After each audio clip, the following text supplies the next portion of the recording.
Kabi, kisah teladan Nabi. Wah, yuk dukung Kabi. Jangan lupa tekan tombol follow ya. Selamat menonton. Abdullah bin Mas'ud, sahabat Nabi, pecinta Al-Quran. Ada sahabat Nabi yang bernama Abdullah bin Mas'ud. Ia adalah orang ke-6 yang masuk Islam. Abdullah juga termasuk salah satu orang yang dijamin masuk surga. Nabi Muhammad sering memujinya karena kemampuan Abdullah dalam membaca dan memahami Al-Quran yang melampaui para sahabat lainnya. Sebelum masuk Islam, Abdullah bin Mas'ud menghabiskan masa remajanya sebagai pelayan Uqbah bin Abu Mu'aid. Dia bertugas untuk menggembala kambing milik tuannya setiap hari. Abdullah bin Mas'ud menjalaninya dengan hati yang ikhlas dan penuh kesungguhan. Saatnya berangkat ke padang rumput. Aku akan mencari rumput untuk kalian. Abdullah bin Mas'ud menjaga kambing sambil berteduh di bawah pohon kurma. Matanya selalu awas, tidak pernah lengah sekalipun. Keadaan aman. Aku bisa istirahat sejenak. Namun, tiba-tiba saja sudut matanya menangkap bayangan dua orang yang berjalan terburu-buru ke arah para kambingnya. Siapa ya mereka? Ada apa mereka kemari? Ternyata mereka adalah Nabi Muhammad dan Abu Bakar yang hendak bepergian. Nak, apakah kamu bisa memberi kami segelas susu? Maaf, saya hanyalah pelayan dan tidak berhak memberikan susu kambing ini. Nabi Muhammad dan Abu Bakar terkejut dengan kejujurannya. Padahal Abdullah bisa saja memberi susu itu karena tuannya tidak akan tahu.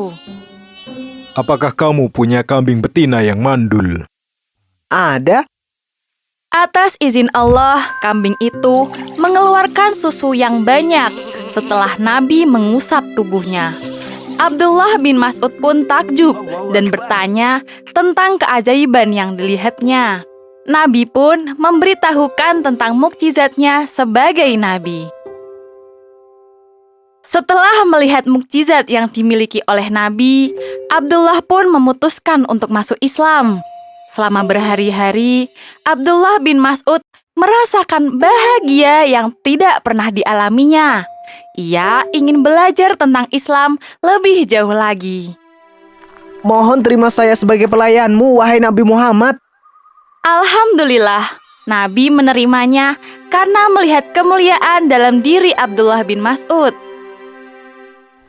Sejak saat itu, Abdullah bin Mas'ud selalu menemani Nabi Muhammad sambil membawakan keperluannya.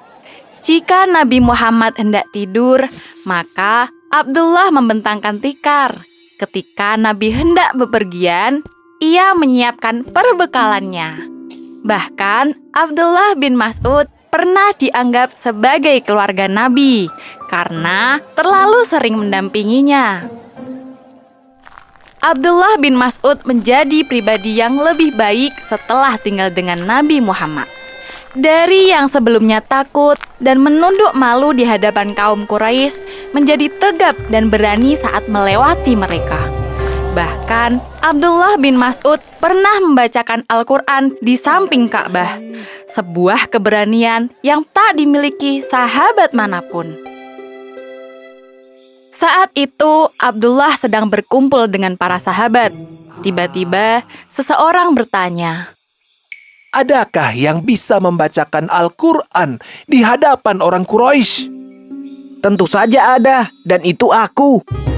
Para sahabat melarangnya karena Abdullah tidak memiliki sosok yang bisa melindunginya. Pada saat itu, orang Quraisy selalu menindas orang berkedudukan rendah yang ketahuan masuk Islam. Meskipun dilarang, Abdullah bin Mas'ud tetap ingin membacakan ayat Al-Quran di depan Ka'bah yang penuh dengan orang Quraisy. Allah akan melindungiku.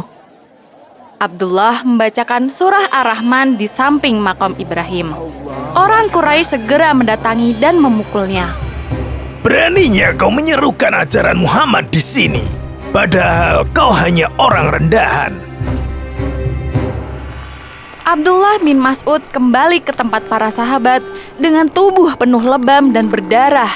Mereka pun bergegas merawatnya. Inilah alasan kami melarangmu. Aku akan melakukannya lagi jika kalian mau. Sungguh, musuh Allah kini semakin kecil di mataku. Setelah hijrah ke Madinah, Abdullah bin Mas'ud semakin giat belajar Al-Quran. Setiap kali ada ayat yang turun, ia menghafalnya lalu memahami isi dan alasan turunnya. Abdullah bin Mas'ud juga membacakan seluruh hafalannya setiap tahun kepada Nabi Muhammad. Begitulah cara Abdullah menjaga kemuliaan Al-Quran dengan sebaik-baiknya. Pada suatu sore, Abdullah bin Mas'ud sedang membaca Al-Quran di rumahnya. Suara itu terdengar oleh dua sahabat Nabi yang lewat samping rumahnya. Masya Allah, suaranya sungguh merdu. Nabi Muhammad pernah bersabda bahwa suara Abdullah seperti suara saat ayat Al-Quran turun. Benar sekali, Nabi Muhammad sering menjadikan Abdullah sebagai contoh.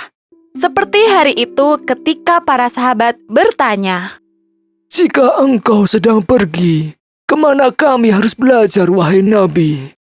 Berpegang teguhlah pada apa yang diajarkan Abdullah bin Mas'ud.